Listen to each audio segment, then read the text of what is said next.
प्यारे बच्चों, आज की इस ऑनलाइन क्लास में आपका पुनः फिर से स्वागत है। और ये क्लास इमाइल दुर्खिम से संबंधित है। इससे पूर्व हमने इनका जीवन परिचय, इनकी प्रमुख रचनाओं के बारे में जाना, अध्ययन किया और हमने ये महसूस किया कि इमाइल दुर्खिम एक ऐसे समाजशास्त्री थे जिन्होंने तत्कालीन सामाजिक व्यवस्था में महत्वपूर्ण सक्रिय भूमिका निभाई। तो class B part third first paper यानी सोशियोलॉजी LOGY, हिंदी में उसको समाजशास्त्र कहेंगे प्यारे बच्चों, ठीक है। समाजशास्त्र का ये पेपर कौन सा है? First paper. कौन सा पेपर? First paper. और फर्स्ट पेपर का टॉपिक कौन सा चल रहा है? Email Durkheim. कौन सा topic? Email Durkheim. Email Durkheim में हमने आपके सिलेबस के अकॉर्डिंग आपको बताया था कि इसके अंतर्गत जो बातें हैं, जो पूछे जाने वाले प्रश्न हैं, वो एक तो इसका जीवन परिचय से संबंधित प्रश्न पूछे जाएंगे, जीवन परिचय। नंबर दूसरा रचनाएं, यानी कि उसमें हम कह सकते हैं कि द्वारा प्रतिपादित सिद्धांत और अवधारणाएं, ठीक। और तीसरा है, इसी का एक पार्ट है जो कि विस्तृत रूप से जिसके बारे में हम बात करेंगे या जिसके बारे में पूछा जा सकता है, इसके प्रमुख सिद्धांत। अब इसके सिद्धांतों में कौन कौन सी चीज है? इनके सिद्धांतों में पूछेगा सामाजिक तथ्य, और दूसरा है यांत्रिक और सावयवी एकता। यांत्रिक एवं सावयवी एकता। इसके अलावा इमाइल दुर्खिम के और भी सिद्धांत और अवधारणाएं हैं, लेकिन आपसे जो पूछे जाने वाली बातें हैं, जो आपके सिलेबस में दिया गया है, आपके सिलेबस में इमाइल दुर्खिम से संबंधित 2 सिद्धांत पूछे गए हैं। उन्हीं से संबंधित आपके यूनिवर्सिटी एग्जाम में क्वेश्चंस आएंगे और उन क्वेश्चंस को आपको हल करना है अच्छे अंक प्राप्ति के साथ साथ। तो प्यारे बच्चों, इमाइल दुर्खिम एक प्रखर बुद्धि के बालक थे, शिक्षक बनने की इच्छा रखते थे और इन्हें प्रथम प्रोफेसर होने का गौरव भी प्राप्त है। गौरव भी इन्हें प्राप्त है। विश्व पटल पर आपने ही समाजशास्त्र विषय की तात्कालिक यूनिवर्सिटी भी पृथक विभाग की स्थापना भी की थी और आपके द्वारा प्रतिपादित सिद्धांत रचनाएं विश्व प्रसिद्ध रही। आपकी प्रथम कृति the division of labour in society, the division of labour in society ने तात्कालीन विश्व पटल पर तहलका मचा दिया था, जिसमें आपने समाज और श्रम विभाजन से संबंधित बातें कही थी। आपने श्रम विभाजन पर, जो कि समाज में पाया जाता है, श्रम विभाजन के कारण, उसकी विशेषता, उसके प्रभाव आदि सभी को the division of labour in society में आपने एक्सप्लेन किया था। इसके अलावा the rules of sociological method, the sociology and philosophy, moral education, sociology and saint Simon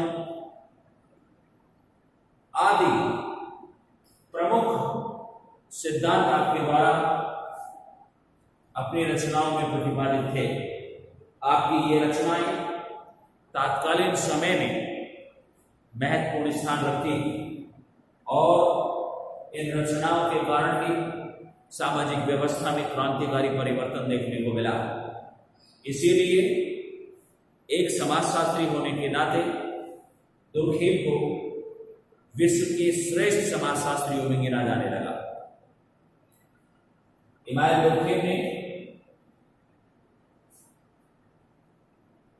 अपनी प्रसिद्ध कृति the division of labour in society में श्रम विभाजन के संबंध में लिखा कि श्रम विभाजन का मूल कारण जनसंख्या वृद्धि है। आपने अपने अनेक अध्ययनों में पाया कि जनसंख्या वृद्धि प्रत्येक सामाजिक व्यवस्था में परिवर्तन के लिए जिम्मेदार है। आपने विभिन्न रिसर्च की और इन रिसर्चों में आपने पाया कि जनसंख्या वृद्धि श्रम विभाजन का एक महत्वपूर्ण कारण भी है। जनसंख्या वृद्धि के कारण समाज में रोजी रोटी की आवश्यकता बढ़ जाती है और इसके लिए विभिन्न उद्योग धंधे स्थापित भी होते हैं और प्राचीन से नवीनता की ओर अग्रसर होते हैं। तो धीरे धीरे समाज में श्रम विभाजन शुरू हो जाता है। आपने कहा कि जनसंख्या वृद्धि श्रम विभाजन का एक कारण है, इसलिए इसके विभिन्न कारणों और कार्यों का भी अध्ययन किया कि ऐसा क्यों है। आपने पाया कि जनसंख्या वृद्धि अपने आप में विश्व और सामाजिक व्यवस्था में विभिन्न कारणों से बढ़ रही थी। उसके उन्होंने कई कारण गिनाए। औपनिवेशिक काल, अन्य राष्ट्रों पर अन्य राष्ट्रों रोजी रोटी के लिए जनसंख्या का पलायन, चिकित्सीय सुविधाओं में वृद्धि और तात्कालीन समय में अनेक अन्य कारण भी थे जिनकी वजह से समाज में जनसंख्या वृद्धि, राष्ट्र में जनसंख्या वृद्धि के कारण श्रम विभाजन की स्थिति सामने आई और जिसका आपने एक्सप्लेनेशन अपनी प्रसिद्ध कृति जो कि the division of labour in society में आपने किया। आज हम इमानुएल दुर्खेल द्वारा प्रतिपादित यांत्रिक और सामयिक एकता का सिद्धांत तथा सामाजिक तथ्य से संबंधित जानकारी के बारे में हम बात करेंगे। सर्वप्रथम इनके द्वारा प्रतिपादित जो सिद्धांत है, उन सिद्धांतों में जो सबसे महत्वपूर्ण सिद्धांत है वो यांत्रिक और सामयिक एकता का सिद्धांत और दूसरा सामाजिक तथ्य का सिद्धांत है। आपके द्वारा अपनी प्रसिद्ध कृति the division of labour in society में इसके बारे में आपने खुल के लिखा, बताया ये क्या है, इसकी क्या विशेषताएं हैं और ये किस तरीके से समाज में अपना स्थान बनाए हुए हैं। अब हम बात करते हैं यांत्रिक और सामयिक एकता।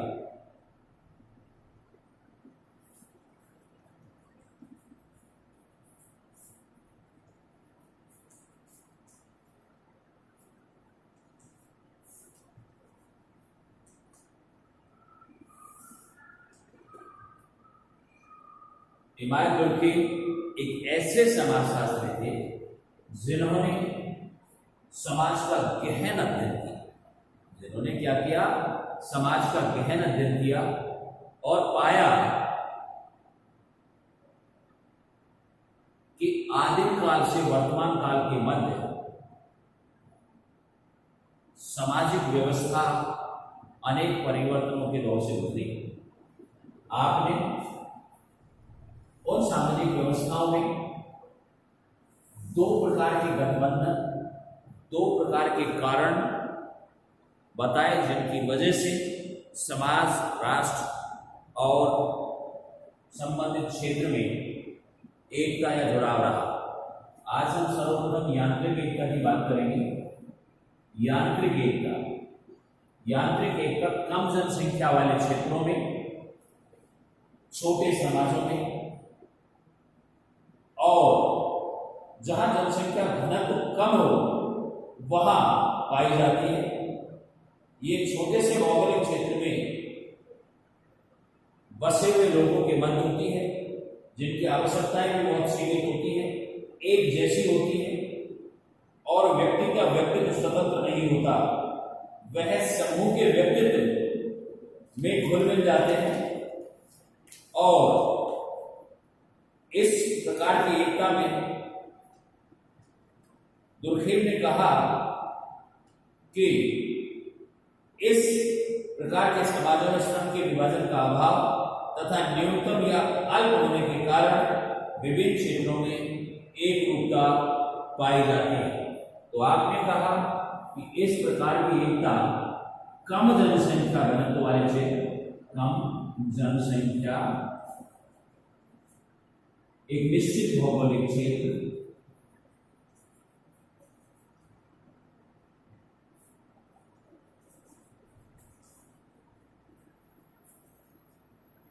समानता और एक समरूपता,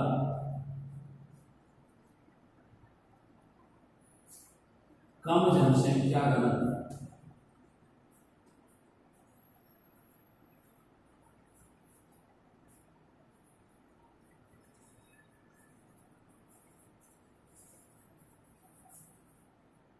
ये कम जनसंख्या घनत्व वाला क्षेत्र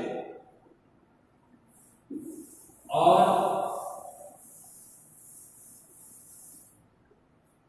निश्चित एरिया जहां आवश्यकताएं भी सीमित होती हैं, कम होती हैं, ऐसे क्षेत्रों में जो लोग निवास करते हैं, जो लोग रहते हैं, उनके मध्य यांत्रिक एकता पाई जाती है।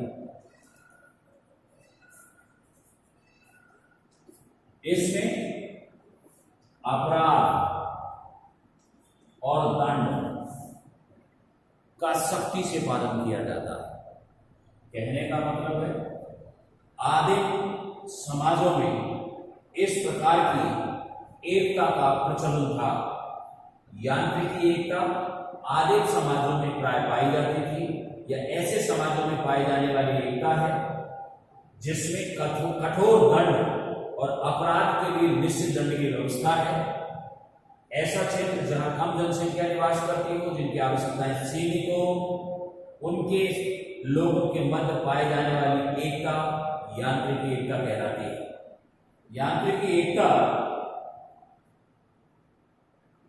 एक ऐसी एकता है जो अपने समाज के लिए आवश्यक है और उस समाज की व्यवस्था में भी महत्वपूर्ण है।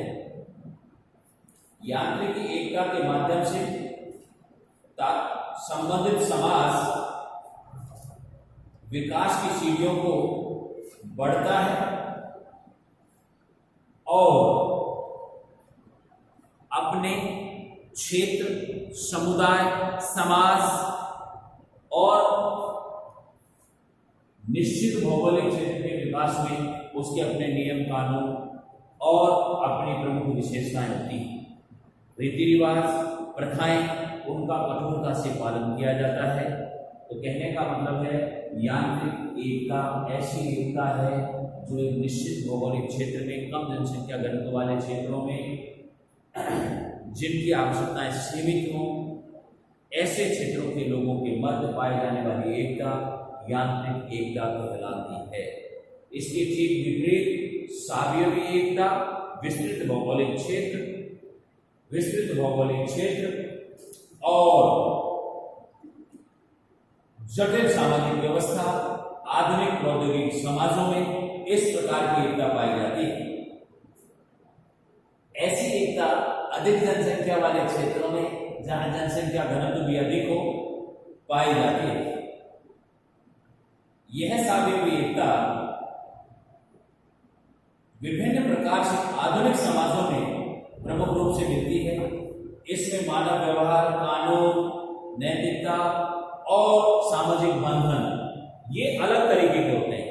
इस प्रकार यांत्रिक और सावियवी एकता से संबंधित समाजों में मानव व्यवहार में अंतर होगा, उनके कार्य में अंतर होगा, उनके सामाजिक बंधनों में अंतर होगा, सामाजिक नियंत्रण के सिद्धांत और पद्धतियों में अंतर होगा। इसके अलावा आर्थिक संगठन, धर्म से संबंधित विचारधारा में भी भिन्नता मिलेगी। यांत्रिक एकता में इन सभी चीजों का कठोरता से पालन किया जाता है, जबकि सावियवी एकता से युक्त समाजों में सामाजिक मूल्यों, धार्मिक स्थिति, कार्य से संबंधित योजनाओं तथा विभिन्न चीजों में अंतर स्पष्ट देखने को मिलेगा। यांत्रिक एकता वाले समाज और सावियवी एकता वाले समाजों में क्रमशः अनेक, जैसे मानसिक एकता से संबंधित यानी मानव व्यवहार से संबंधित अंतर, कानून से संबंधित अंतर, दंड से संबंधित अंतर, अपराध से संबंधित अंतर, सामाजिक नियंत्रण से संबंधित अंतर, सामाजिक बंधन से संबंधित अंतर, राजनीतिक शासन प्रणाली से संबंधित अंतर, इसके साथ साथ आर्थिक एवं धार्मिक विचारधारा से संबंधित अंतर भी प्रमुखतः इन दोनों यांत्रिक और सावियवी समाजों में देखने को मिलता है। यांत्रिक एकता से युक्त समाजों में जटिल सामाजिक प्रक्रिया होती है, जटिल सामाजिक व्यवस्था होती है, जटिल कानून होते हैं, दंड का सख्ती से पालन किया जाता है, जबकि सावियवी समाजों में धार्मिक विचारधारा से लेकर राजनीतिक विचारधारा में लचीलापन देखने को मिलता है। सावियवी समाजों में चूंकि जनसंख्या बड़ी होती है, जनसंख्या घनत्व का इसमें इसकी तुलना में अंतर पाया जाता है, अधिक जनसंख्या घनत्व होता है। इसके अलावा उनके जो रोजगार है उनकी स्थिति में भी अंतर होता है। मानव व्यवहार में अंतर, सामाजिक बंधन के सिद्धांतों में अंतर प्रमुखतः सावियवी एकता से युक्त समाजों में देखने को मिलता है। तो कहने का मतलब है यांत्रिक और सावियवी एकता दोनों अलग अलग विशेषताओं से युक्त होती है। यांत्रिक एकता में अपराध के लिए दंड का सख्ती से पालन किया जाता है, या किसी भी अपराध के लिए दंड की आवश्यक रूप से प्रावधान किया गया है। उसके सामाजिक बंधन के नियमों में जटिलता होती है, धार्मिक विचारधारा में जटिलता होती है, सामाजिक व्यवस्था, सामाजिक मूल्यों के लिए जटिलता होती है। ठीक इसके विपरीत सावियवी एकता से युक्त समाजों में इस प्रकार की व्यवस्था नहीं होती, उनमें लचीलापन होता है, उनमें अंतर होता है। तो ये इमानुएल डुर्कheim का यांत्रिक और सावियवी एकता से संबंधित सिद्धांत है, जिसमें उसने इसकी प्रमुख विशेषता और इनके अंतरों को बताया है। इन दोनों की विशेषता, दोनों का अंतर भी शो करती है। अतः जो इन्होंने कहा कि भाई यांत्रिक और सावियवी एकता, इनमें भी अंतर है। यांत्रिक समाजों में, यांत्रिक एकता वाले समाजों में दमनकारी कानून होता है, सावियवी एकता में प्रतिकारी कानून के रूप में भी हम कह सकते हैं। तो मेरा कहने का तात्पर्य है यांत्रिक और सावियवी एकता और उससे समाजों की स्थितियां और इन दोनों में अंतर होता है।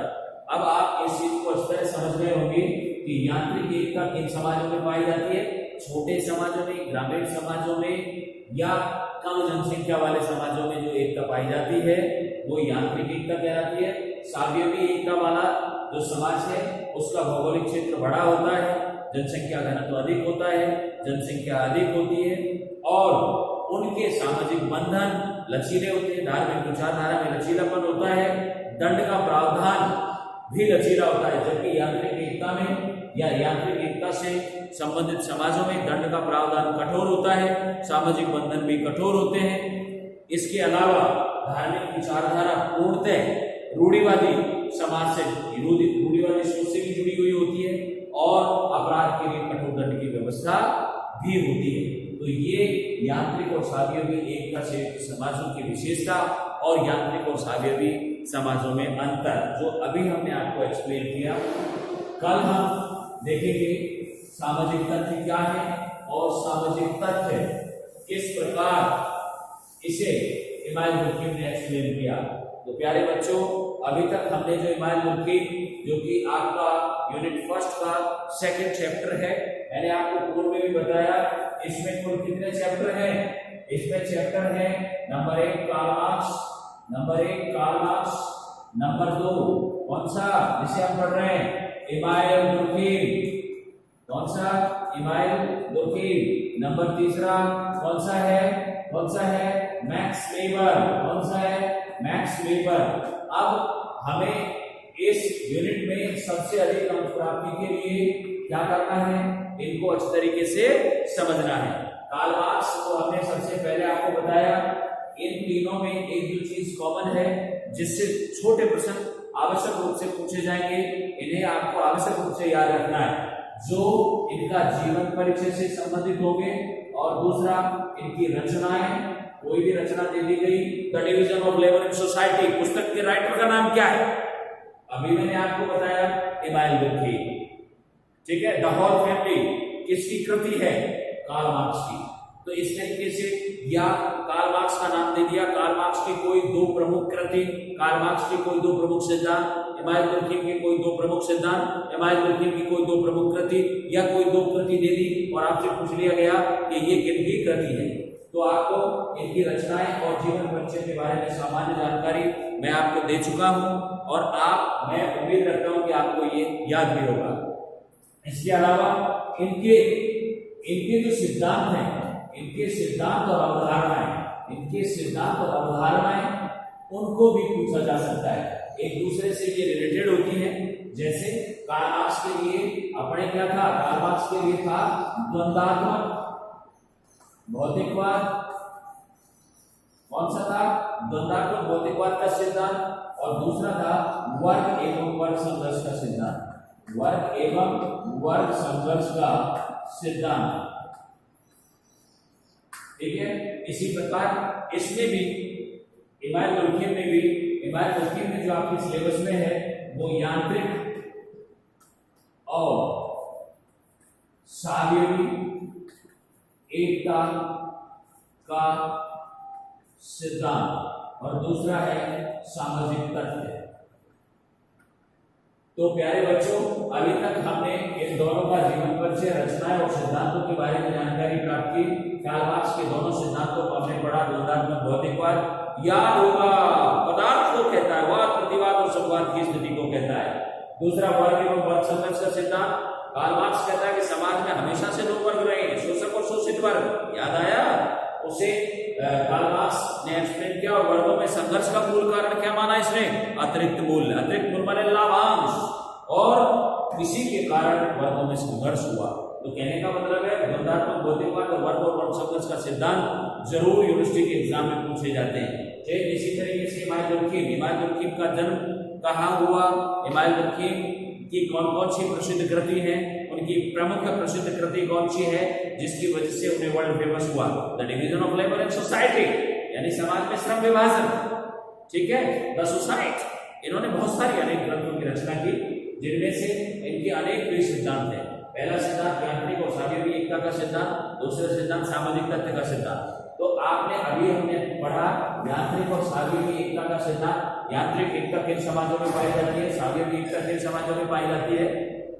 यांत्रिक एकता कम जनसंख्या घनत्व वाले, कम जनसंख्या वाले और ऐसे समाजों में पाई जाती है जहां आवश्यकताएं सीमित हो, जैसे ग्राम, छोटे आदिम समाज।